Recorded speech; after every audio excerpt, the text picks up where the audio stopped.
Olá a todos, estamos aqui em mais um Sala de Provas, dessa vez com João Maria Portugal Ramos, o cara que carrega o Alentejo no DNA. Tudo bom contigo, João? Tudo bom, Alexandre. E consigo também? Tudo ótimo. Tudo bem com seu pai, sua mãe? Tudo bem por aí? Está tudo bem, está tudo bem. Ah, que bom. Depois mande um abraço grande para o seu pai, que eu estou com saudade desse monstro aí, dessa referência que é. Aliás, já vou começar perguntando logo isso. Como é ser filho de uma lenda? É ótimo, é ótimo.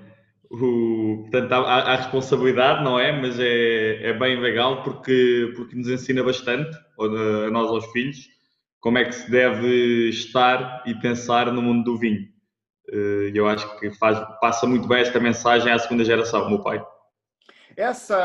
Falar da importância do seu pai é chover no molhado. Na verdade, desde a retomada do Alentejo, final dos anos 70, começo dos anos 80, seu pai é um dos principais nomes dessa retomada. Não existe contar a história moderna do Alentejo sem mencionar o seu pai. O que sobrou para essa, já que você falou do legado da segunda geração, o que sobrou para a segunda geração fazer, além de seguir em frente? Sobrou muito, sobrou muito. Eu acho que isto é Portanto, o meu pai entrou numa altura em que havia muito por fazer no Alentejo. Para ter uma ideia, o meu pai em 82 ou 83 instalou o primeiro sistema de frio numa adega no Alentejo. Hoje em dia não há nenhuma adega sem sistema de frio. O meu pai, e não foi o único, não é? Houve mais pioneiros no Alentejo nessa altura, e antes de entrar esta nova geração do Alentejo havia adegueiros e pessoas que sabiam muito sobre vinho. Portanto, não se inventou tudo, não foi esta geração que inventou tudo, já se sabia muito. E agora a nossa geração, eu acho que o trabalho meu e dos meus irmãos e das novas gerações que estão a entrar no negócio do vinho é saber continuar o bom trabalho que a geração acima de nós fez. Isto é, antigamente se calhar ninguém sabia o que era um vinho português, lá fora, não estou a falar do Brasil, mas nos Estados Unidos, na Europa, ninguém sabia o que era o vinho português sem ser algum consumidor que tenha alguma relação a Portugal. É verdade, né? Na verdade, existia Porto e Madeira, né? O vinho português Claro, e hoje em dia, tranquilo não existia. Claro, Portugal está no mapa dos vinhos do mundo. Ainda não estamos como a França, que sabem as regiões. Portanto, eu acho que talvez o objetivo da nossa geração é manter o bom trabalho e começar a, com o consumidor lá fora, saiba ver o que é um vinho do Alentejo, o que é um vinho do Douro, e um vinho verde. Eu acho que isso é o nosso próximo objetivo. Perfeito. A gente está fazendo esse especial do Alentejo e a ideia é quebrar alguns paradigmas, alguns mitos que cercam o Alentejo. Entre eles, por exemplo, é de que o vinho alentejano é tudo igual. Se calhar, talvez, no início da retomada, a gente tivesse muitos vinhos alentejanos que fosse aquele desenho que as pessoas fazem no imaginário delas, de muita fruta, baixa acidez, álcool elevado. Mas a gente no Alentejo tem uma infinidade de regiões, de sub-regiões, de possibilidades, de diferenças climatéricas, de diferenças de solo, microclimas. Tudo isso junto acaba gerando uma série de ferramentas e uma série de vinhos que são completamente diferentes entre eles. Não existe um estereótipo de um vinho alentejano. Então, essa é uma das ideias dessa nossa sala de provas aqui. E você aí em Estremoz tem um microclima mais do que particular. Queria que você falasse um pouquinho desse microclima de Estremoz e o que é de onde saem alguns dos mais elegantes vinhos alentejanos, né? E eu queria que você explicasse o que esse microclima de Estremoz tem de especial e como isso se reflete no copo, na hora que a gente prova o vinho. Eu acho que o Alexandre disse uma coisa muito importante, que é a mentalidade que algum consumidor tem do vinho alentejano ser todo igual, é a maior asneira de todas. O Alentejo é 1/3 da área de Portugal. Temos vinhas encostadas ao mar e temos vinhas encostadas à Espanha. Temos Porto Alegre a 800 metros de altitude. Portanto, eu acho que quando há mais vinhos diferentes em Portugal é de facto no Alentejo. É muito mais fácil identificar um vinho do Douro ou um vinho do Dão do que um vinho alentejano. Nós temos muito mais variedade e jogamos com muito mais castas que nas outras regiões. Mas falando agora mais especificamente em Estremoz, portanto é um clima continental, invernos frios e verões bastante quentes. Só que no verão eu acho que há uma diferença deste Alentejo, a comparar com o Alentejo, com uma Vidigueira, com Évora. Aqui em Estremoz, as noites são frias. Nós temos a nossa vinha do Castelo, está a 450 metros de altitude. Não é muito, mas é o mesmo que está as nossas vinhas do Douro, já é qualquer coisa. E aqui à noite, nós para jantarmos na rua temos de estar de camisola. No verão, durante o dia estão 40 graus, à noite baixa para os 13, 15. E esta amplitude térmica durante o período de maturação das uvas é muito importante. Quer seja nos tintos, para a síntese das antocianas, da cor, quer seja no branco para preservar a acidez. Portanto, nós também hoje em dia sempre plantamos uma videira nova, especialmente nos brancos, fazemos com que o tronco seja mais alto do que se fazia antigamente, para aproveitar esta frescura da noite, pois o piso, o sol continua bastante quente, e se nós não aproveitarmos o ar frio da noite, não refrescamos as uvas. Portanto, é ter as uvas o mais longe possível do sol, mais altas, para aproveitar a temperatura do ar e evitar a temperatura quente que vem do sol. Isso é uma das características que eu acho que faz de Estremoz um microclima único. A outra é também os solos que nós temos aqui, são derivados de xisto, maioritariamente, e que dão bastante concentração aos vinhos e limitam-nos um bocadinho da produção, portanto são solos algo pobres, e dá estes vinhos que Estremoz nos tem habituado, que são vinhos com concentração, com estrutura, mas ao mesmo tempo as temperaturas baixas da noite preservam-lhe a acidez, que são vinhos que dá para durar bastante tempo. Sim, e essa outra coisa boa de quebrar, né? Esse outro mito bom de quebrar é que o vinho alentejano é um vinho para consumo rápido, não é? Muita gente também acha que o vinho alentejano é aquele vinho de consumo de 1, 2 anos, e seu pai mesmo já fez vários vinhos, não apenas aí na Marquês de Borba, não apenas com os vinhos João Portugal Ramos, mas até em outros produtores onde ele trabalhou como consultor e enólogo, vinhos que estão aí até hoje. Se você conseguir encontrar uma garrafa no mercado, vinhos da década de 80, vinhos da década de 90, que ainda estão cheios de vida e ainda com um longo caminho a percorrer. Essa longevidade alentejana, como é que você acha que se consegue provar e quebrar esse mito junto ao grande público? Eu percebo que às vezes não é fácil provar um Alentejo velho, um vinho alentejano velho, porque não há muitas oportunidades. Mas o meu pai, portanto, fez bastantes consultorias na década de 80 e 90 e temos a sorte de ter uma garrafeira recheada de vinhos antigos alentejanos. E de facto é impressionante as surpresas que nós temos ao provar vinhos com 30 anos e 35 anos, e os vinhos estão impecáveis. Eram vinhos, de certa forma, um bocadinho com menos graduação alcoólica e com mais acidez, portanto, vinhos que estavam protegidos para aguentar bem o tempo. E isto era numa altura que as adegas estavam mal equipadas. Portanto, hoje em dia eu acho que os enólogos são muito melhores, há muito mais enólogos formados e capazes em várias adegas. Temos o historial de saber que o nosso vinho tem potencial para envelhecer, e eu acho que nós estamos muito focados em fazer, especialmente falo pela nossa casa, nós quando lançamos vinhos para o mercado, queremos que o vinho esteja ótimo na altura que lançamos, mas o nosso grande objetivo é daqui a 10, 15 anos abrirmos uma garrafa destas e o vinho estar ainda melhor. E isso faz com o equilíbrio entre a acidez, é muito importante, e depois também nunca nos podemos esquecer da parte dos polifenóis do vinho, especialmente dos taninos e da cor, que é um bocadinho isso aliado à acidez, é a coluna vertebral do vinho e é o que faz com que o vinho dure algum tempo. Nós aqui focamos muito nisso. Perfeito. E antes da gente provar o vinho, fazer mais uma pergunta para você aqui. Você é de uma geração já que tem uma visão completamente diferente, até porque tem muito mais informação a respeito, no ponto da sustentabilidade, da necessidade que nós temos de preservar os solos, de preservar o planeta, inclusive, não apenas a nossa própria região, justamente olhando para o futuro. Essa é uma preocupação que, se calhar, o teu pai, quando começou, não tinha tanta informação para saber exatamente o que acontecia hoje. Aí, no Alentejo, vocês têm um programa de sustentabilidade bastante elogiado e, se Deus quiser, que será bastante copiado também em outras regiões. Queria saber o que vocês aí na João Portugal Ramos fazem, quais são os protocolos que vocês têm nesse sentido, as práticas que vocês adotaram nesse sentido, visando esse tema. Portanto, nós temos muito cuidado, e o meu pai também já tinha, porque nós temos uma coisa boa, que é um enólogo, antes de ser enólogo, é agrónomo. E então ganha muito respeito pela terra e gosta muito de preservar a terra. Portanto, o meu pai já tinha esse cuidado e hoje em dia, claro, que está mais incutida essa mensagem a toda a gente. O que é que nós fazemos aqui? Portanto, eu acho que o Alentejo tem um clima fácil para termos pouca intervenção na vinha ao nível de herbicidas e de fungicidas. Nós lentamente estamos a converter grande parte da nossa vinha para o orgânico. Isso ajuda, de certa forma, a reduzir o impacto, especialmente dos fungicidas e dos herbicidas. Temos cada vez mais um uso responsável da água.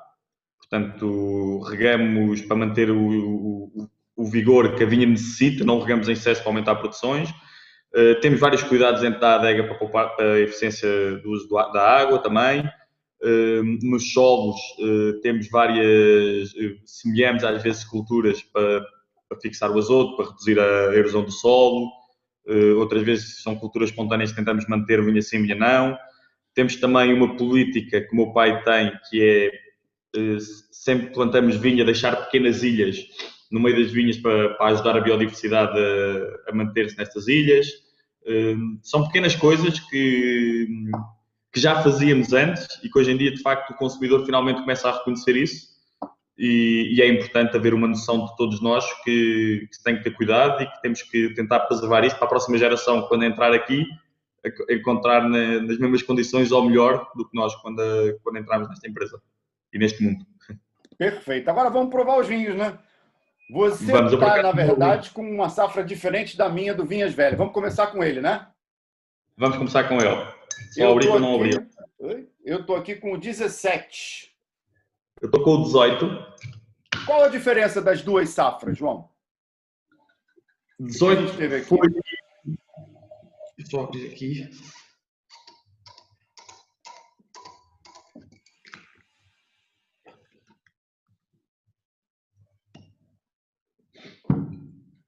Foi aquela safra que pegou todo mundo de surpresa, que foi mais precoce de sempre, ou foi 18 que foi? Sempre me confundo com essas coisas. Para nós, 18 foi mais cedo que 17. Então, 18 que foi mais cedo, né? 18 foi aquela que a galera estava de férias e teve que voltar correndo. Nós, em 2018, eu lembro de chegar aqui um dia à noite, foi o dia que eu vi os tremores mais quentes na minha vida. E estavam, não sei, às 11 da noite estavam 35 graus, nunca tinha visto assim. Foi uma primavera simpática, 18 até, com uma chuva, tivemos temperaturas boas, vinha com uma boa produção. E depois em julho de 18, julho e início de agosto, veio um calor monstro e tivemos sérios problemas de escaldão nas vinhas. As vinhas que tinham as uvas muito expostas, portanto nós aqui por vezes fazemos desfolhamos um pouco para os cachos estarem mais arejados e para entrar um bocadinho do sol. As vinhas que tínhamos feito esse investimento foi a geneira, porque o sol veio com uma força horrível e queimou-se parte da produção. Foi um ano que essa semana muito quente marcou muito a vindima. Portanto, eu acho que 17 foi um ano mais seco. Foi um ano... A primavera não foi tão boa, mas não tivemos esta loucura de calor que tivemos em 18. Perfeito. E aqui você tem o que de vinhas, nessas vinhas velhas? É um field blend ou aqui as vinhas já estão separadas? Portanto, o meu pai começou em Estremoz em 85, para aí, e já conhece isto mais ou menos bem. E nós temos o vinho que é o Marquês de Borba Reserva, que vamos provar a seguir, e temos o Marquês de Borba Colheita, que é a nossa gama mais conhecida. E há uma grande diferença de preço entre os dois, e o meu pai percebeu que fazia sentido, como infelizmente não conseguimos vender mais reserva, nem queremos ter a produção neste número de garrafas, e temos várias uvas muito boas que iam para o Marquês de Borba Colheita. Eu acho que o meu pai descobriu que havia aqui umas vinhas que estavam muito perto de ser Marquês de Borba Reserva, que é as nossas vinhas mais velhas. Portanto, são vinhas entre os 30 e os 45 anos. As vinhas de 30 anos são as vinhas que o meu pai plantou em 89 ao pé da nossa casa, e de 40 a 45 são vinhas arrendadas. A base deste vinho é o Alicante Pechê, é o que tem mais. Tem um bocadinho de Castelão, Aragonês e tem 10% de Syrah, se não me engano. É tudo feito com pisapé, em lagar. Portanto, nós temos uma adega de lagar de mármore.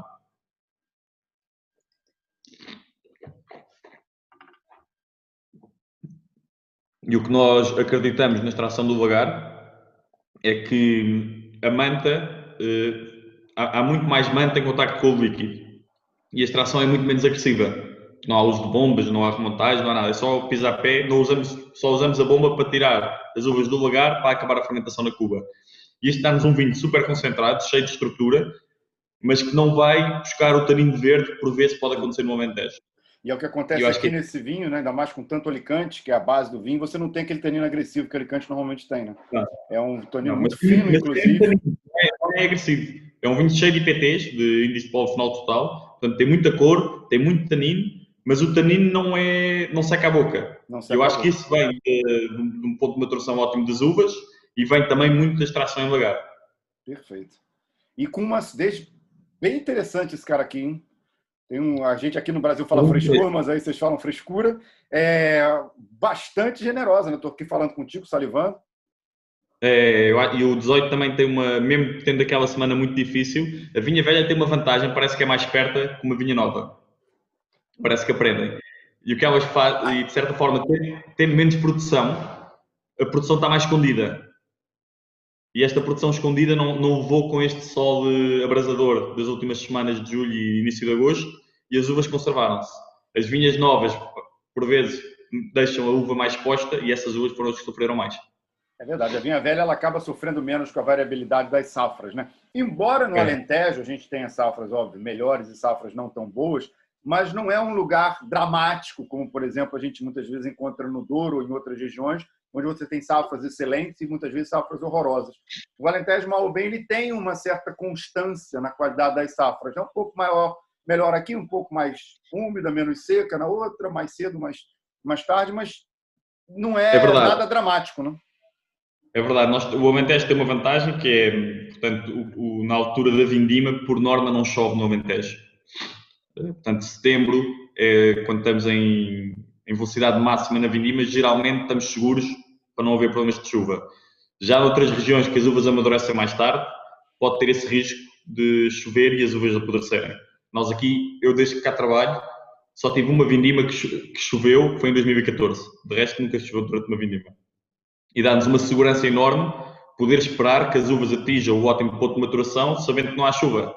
Portanto, noutras regiões, por vezes, as pessoas são tentadas, vamos apanhar aos 13 graus ou aos 12,5, porque vem chuva. Aqui no Alentejo nunca acontece. Perfeito. Vamos para o reserva? Isso é um clássico, né? Aqui agora você está com o mesmo que eu, né? Você está com reserva 2015. Estamos com o mesmo. Agora estamos com o 15. Isso é um grande clássico, né, na verdade. Isso aqui é daqueles vinhos que, quando a gente explica uma região, é um dos vinhos que tem que ser mostrados, para que a pessoa entenda exatamente o lugar de onde a gente está falando. Você falou que você começou em 14, né? Quer dizer, começou em 14, não. Mas 14 foi uma vinícola, uma vindima que choveu. E 15, como é que foi? Você lembra? 15 foi fantástico. 15 foi um grande ano. Nós andamos agora, é engraçado, estamos com uma curiosidade que é os anos ímpares têm sido bons e os pares, por norma, não são bons. Isso acontece no Chile desde sempre. Apesar de que tem ano que bagunça isso tudo. Mas no Chile é tradição isso. Os ímpares melhores que os pares. Isso aqui tem uma profundidade de aroma, não é? Uma intensidade, uma profundidade de aroma. Parece que sai pelas orelhas o que a gente cheira aqui. Estamos no outro nível de vinho agora. E as uvas aqui do reserva, quais são? O que você tem ali? Onde são as vinhas primeiro? Aqui você tem a vinha mais alta, está no reserva, né? Aquela que você falou que tem a 450 metros. Não, essa vai para os extremos. Vai para os extremos? Ou ainda mais. Tá. Portanto, isto são vinhas. Temos uma vinha biológica e entra a parte aqui com Alicante Boucher e Aragonês. Depois temos um pouco de trincadeira que também entra neste vinho.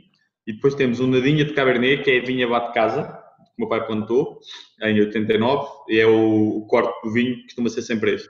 Estamos numa altura que portanto, ter muita safra, o meu pai tem muita safra em cima, ajuda muito, porque hoje em dia já sabemos exatamente quais é que são as uvas que vão dar origem a este vinho. E é todos os anos, estamos numa altura que é quase todos os anos o mesmo corte, a mesma forma, e estamos começa a haver uma coisa legal, que é fazemos as provas verticais e há uma linha condutora ao longo de todos os vinhos. E, portanto, eu acho que isso é muito interessante neste vinho.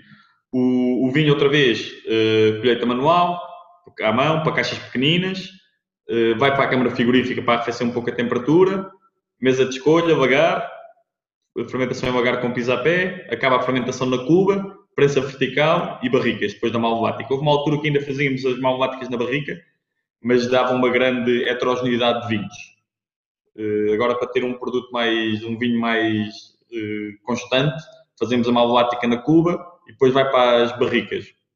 Está mais ou menos 1 ano e meio nas barricas e depois gostamos que esteja 1 ano e meio na garrafa. Para ter uma ideia, o 2017 vai sair agora no final de 2020 e depois a colheita seguinte será 2019, que está ainda nas barricas.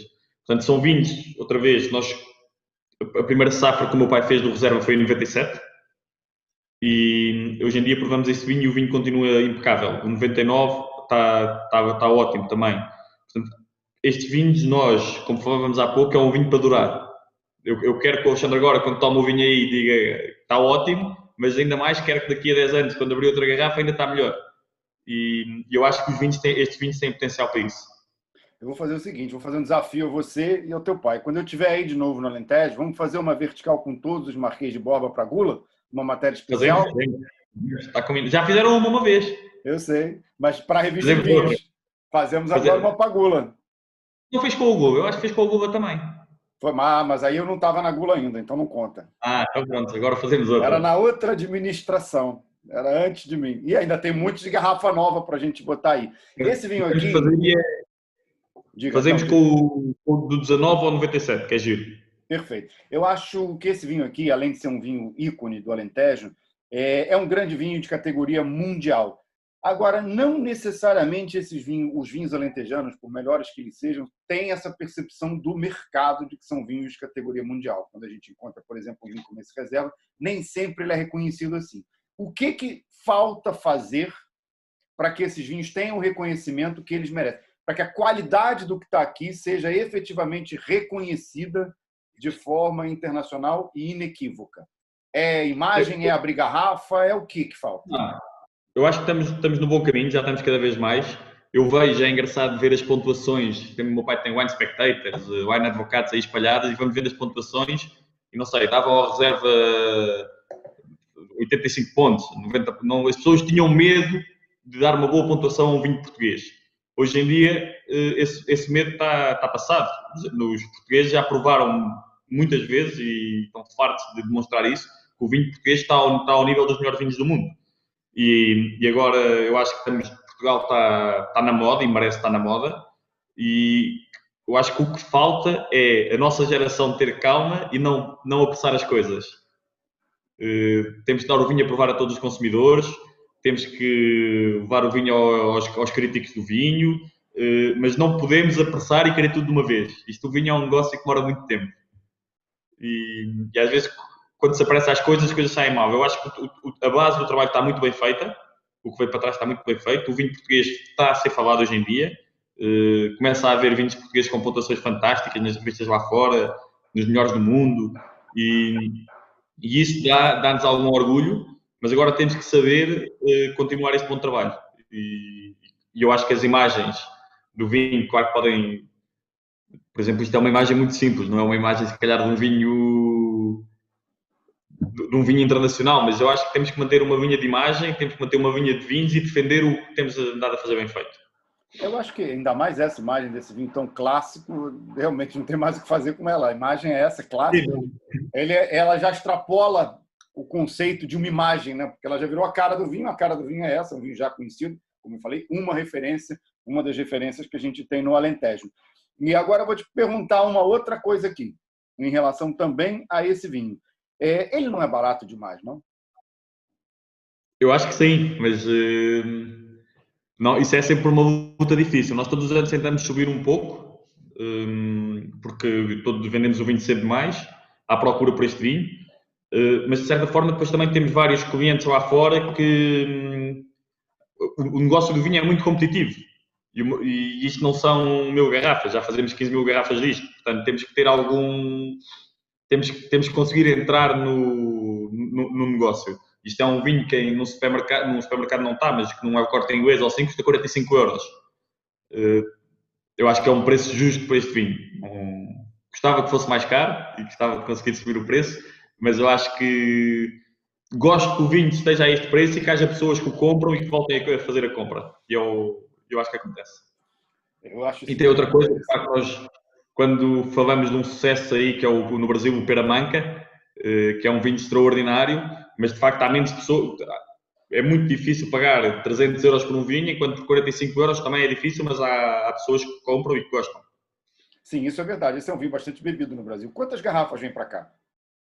Para o Brasil? Desse vinho. Eu diria 1.000, 1.500. Vende num instante, né? Casa Flora vende isso aqui, é a Casa Flora, né?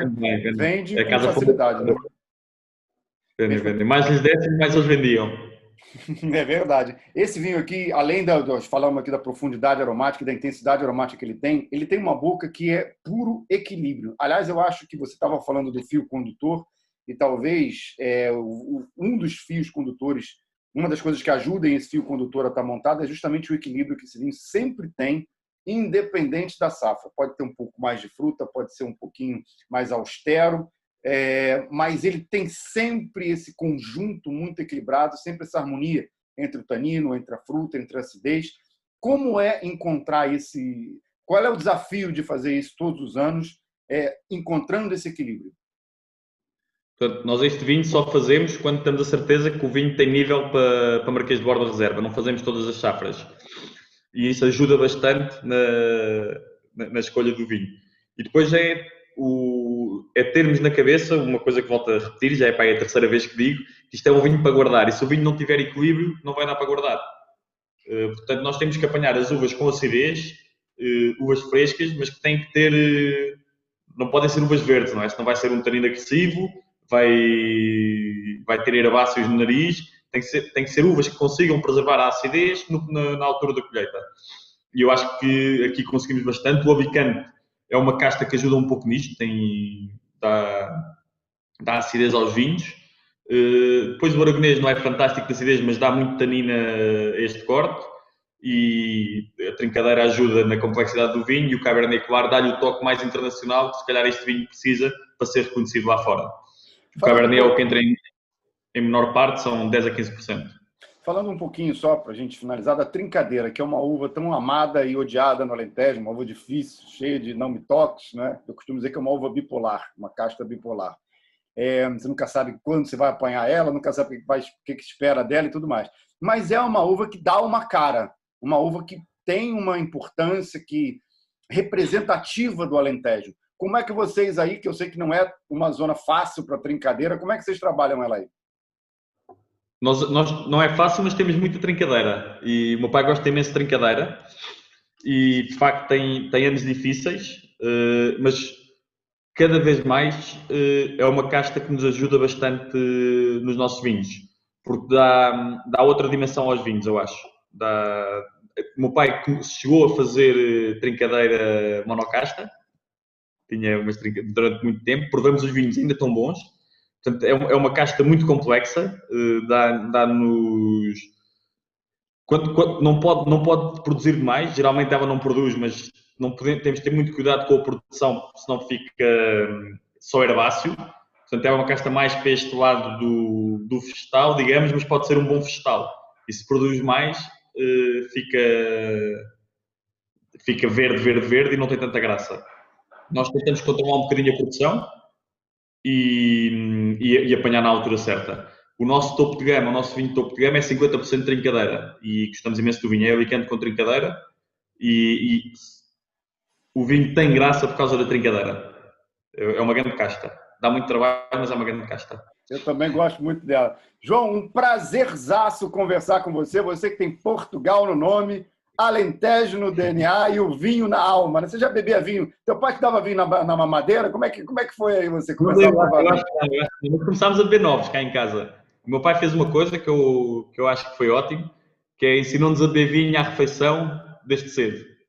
E portanto, desde, não sei, aos 13 ou 14 anos, comecei a provar vinhos com o meu pai e acho que não me fez mal. Não, deve ter feito bem.